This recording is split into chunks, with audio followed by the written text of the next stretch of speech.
2 number, জাতীয় বীজ অধ্যাদেশ উনি চালু করেন।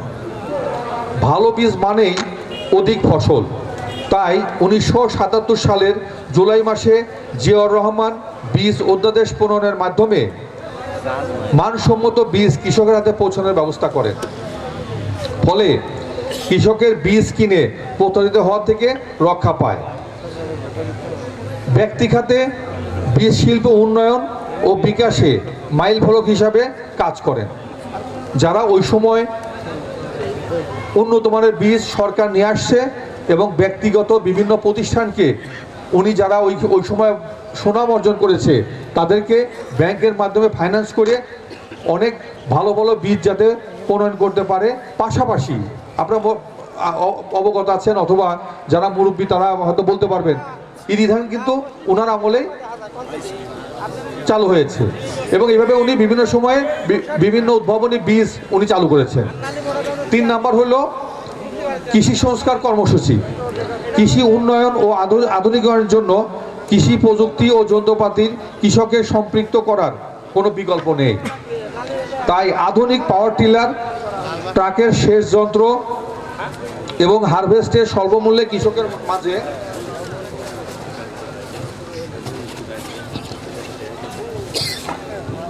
বিতরণের ব্যবস্থা করেন।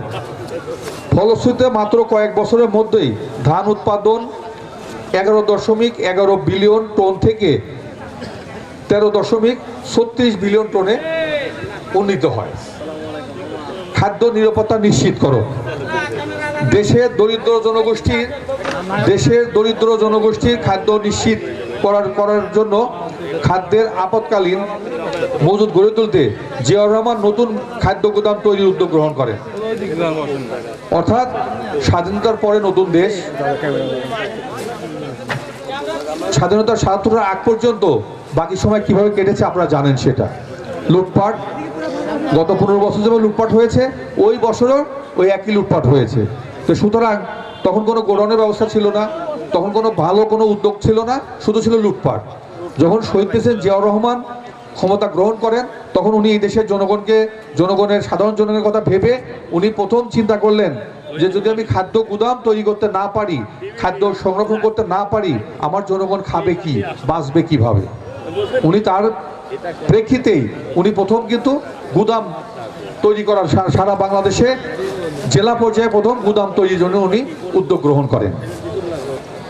তার শাসনামলেই ধানের বাম্পার ফলনের জন্য বাংলাদেশ থেকে প্রথম চাল রপ্তানি শুরু হয়।